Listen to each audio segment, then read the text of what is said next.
Hello everybody, and welcome back to another freezing day here in Pittsburgh. And today we're talking about my favorite topic, my favorite hobby, and debatably my favorite character trait, car shopping. But not just any car, we're talking about a dream car. Are you like me and constantly shop for stuff you can't afford? Or also like me and impulsively buy your dream car? Well, if it's not you and it wants to be you, today could be a video for you. 2 years ago, I bought a dream car of mine. And debatably at the time, some would say I probably shouldn't have bought it. However, I'm a big believer in taking risks, putting yourself in uncomfortable situations, and forcing yourself to achieve the things you want and also become a better version of yourself. However, that doesn't mean go blow money you don't have on things you can't afford. This is my beloved 997.1 C2S Cobalt Blue manual aero kit. List goes on and on and on. If you're a Porsche guy, you get it. If you aren't, you should know. But anyways, this car is very special to me because I hunted 3 years for this, and my budget at the time did not necessarily touch this caliber of car. However, the right opportunity presented itself, and I went for it. This car I purchased from Dick Barber, who's a racing legend, and at the time I did not know who he was, so if you don't, I completely understand. But here's a little bit about him. He won 24-hour Le Mans. He was for Porsche. I believe he helped with the design team in the Murcielago, but I could be wrong. I thought I read that. Needless to say, what we're going to go over today is everything that I learned, do's and don'ts, and how you can, should, and hopefully will buy your dream car. Now, the first goal in car shopping is to determine the use of the car. Now, there's daily drivers, there's track cars, there's weekend cars, there's Tyler, I don't need a reason because I just want to buy the car. And believe me, for that one, I understand. Now, this label or title of dream car, I feel as though it gets thrown around a lot on social media for views is the main reason, I think. But dream car can mean many things to many people. It could be, a poster car, something growing up on your mantle growing up or in your bedroom, and you're like, oh, I hope to obtain this one day in life. And it could be, looking back in retrospect, like, oh, I have something that I thought I never would be able to achieve. Or, again, like I said, it's just purchasing something for clickbait, and they'll get rid of it in a year. For me, dream car was, I'm going to buy this car, and it's going to stay with me forever. Me, it takes a lot to finally buy the car because I like to do all my research, make sure it's something that I definitely want, and basically forget about the money at that point. I'm going to buy it. It's my dream car. It's staying with me forever.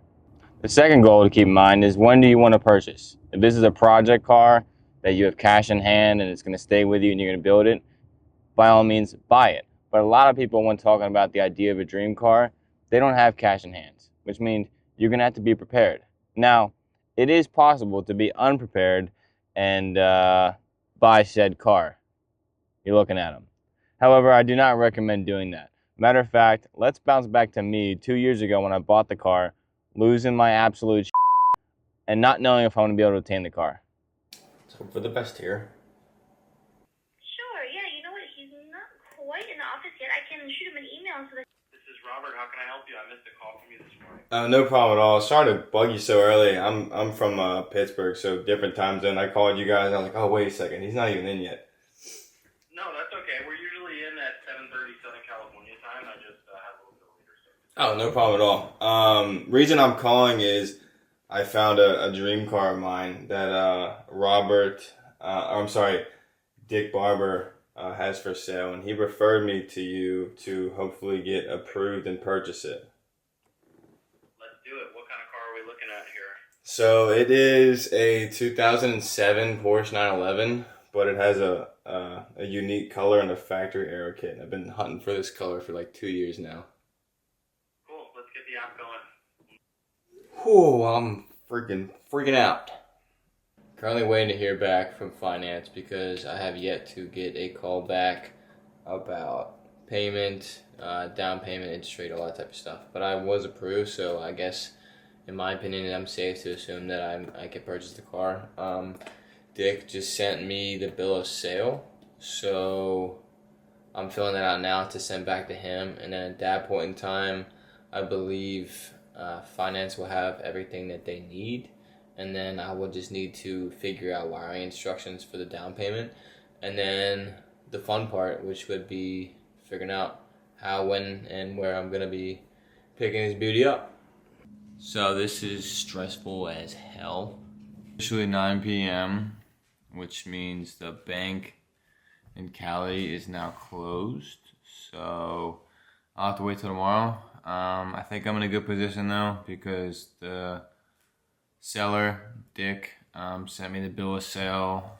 I informed him I'll be wiring some of the money tomorrow, even if the underwriters take longer. And then once that's finalized, I'll send over the rest. I know it's kind of frustrating because I thought it would all get done today. So I'm just gonna try to get some sleep, I suppose. But definitely learned a lot amidst doing this. Now, as you see, I was stressing, not knowing whether or not I'd get my car. Luckily for me, Dick Barber was a real stand-up guy, had morals. He knew that I reached out to him first and that he was going to wait until I got told no in order to go about, proceeding through his next customer. Now, luckily for me, all my stars aligned, but I do not recommend you doing that, which brings me to our next point, funding. Now, the first point I'd like to make here is understand your funding. You have to know what's going in and what's going out to genuinely know what you can afford. I believe the rule of thumb is 20% down, don't exceed 10% of your monthly income, blah, blah, blah, blah, blah, which I agree if you're buying a daily driver, but that's not what we're talking about here. And don't rely on a bank to tell you what you are and aren't approved for, because at the end of the day, banks are out to make money and they could take advantage of you. I mean, look at today's rate, the towing rate and all that stuff's at an all-time high. People are losing their cars because they can't afford them. These $1,000 payments are just getting insane. Now, before I get to my second point, you're probably wondering, Tyler, what are you doing downtown walking in the rain? And for that, I answer, you're probably new here. You're probably not one of my 60 subscribers, which we should probably change. So if you're watching this and enjoying the video, please like and please subscribe. But to answer your question, cars without coffee is a crime, and your boy needs some coffee beans. So we're down here in the Strip District, and we're gonna go get us some more espresso beans before we continue this video.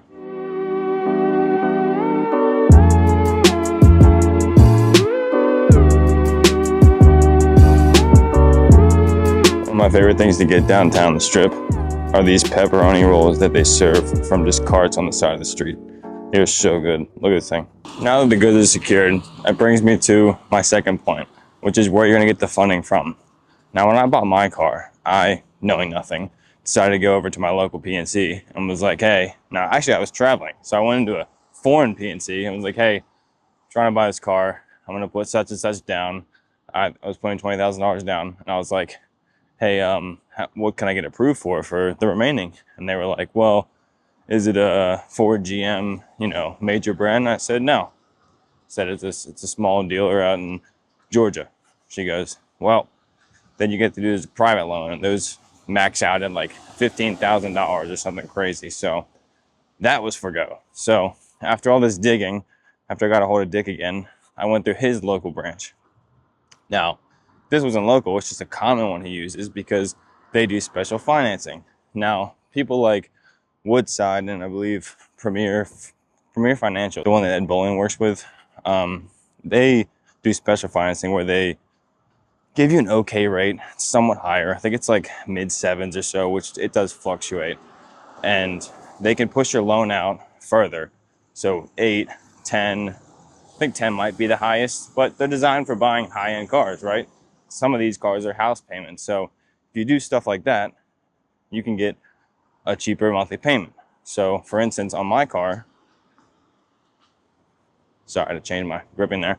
For instance, on my car, I think my minimum payment on my car was $600, right? Benefit of that is you get pre-approved, then you can purchase the vehicle. But nobody wants to lose all that money and end up paying $100,000 or $50,000 more over the span of time, because then it's not even worth the purchase price you bought it at. But the benefit is, for the time being, you can make the minimum payments, and then as you make more money and time goes on, you can put more towards it and pay what you probably should have been paying from the get-go. That way, you can get the car you want for a relatively decent monthly payment. And then, back to my point one, understand your finances. Know that, hey, in the next 6 months or whatever, when I get back on my feet, I should pay more towards this. So now I'm paying substantially more for my vehicle, because now as 2 years gone by, I'm trying to get that paid off within a year or so. So have to understand your finances and do your homework. Get the pre-approval, find the bank you want to work with, get the payment that works right for you, and then do your shopping. Don't do what I did. Now, for the third step, and quite honestly, the most fun step, is the shopping part. I like to use Auto Tempest as a great tool in terms of studying the market and getting an idea of what you can actually afford. So if we go over to Auto Tempest and say we got pre-approved for, all right, let's just shop my car, and this is all filmed right now. Let's just say, for the sake of this video, we'll shop for my car, right? And let's say we have a budget of $60,000. So we got pre-approved through whomever, and $60,000 is our budget, and it's good for the next 2 to 3 months, right? So let's go on here and type in 911, and let's just say that I want to get a manual, and let's say I want to get a coupe. You know what? Let's do, so a decision would be like, do I want to go dot 1 or dot 2? So let's just do all of them.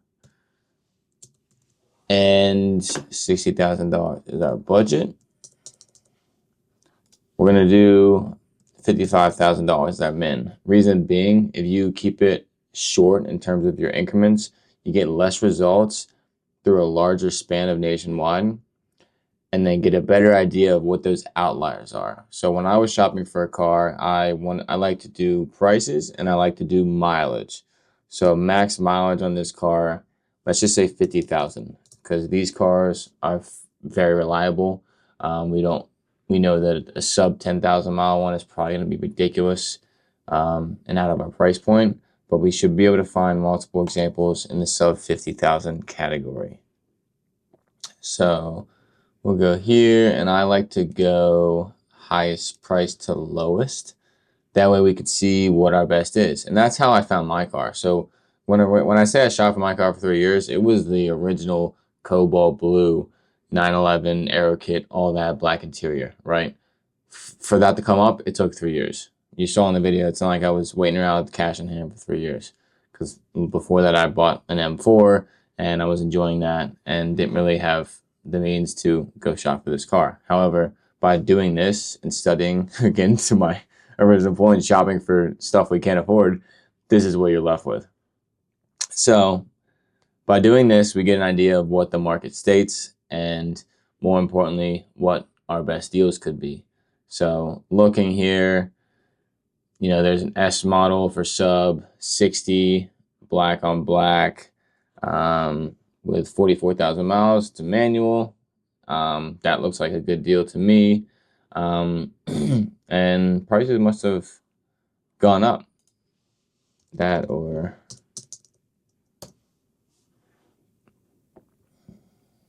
we change the price point. So here's an aero kit,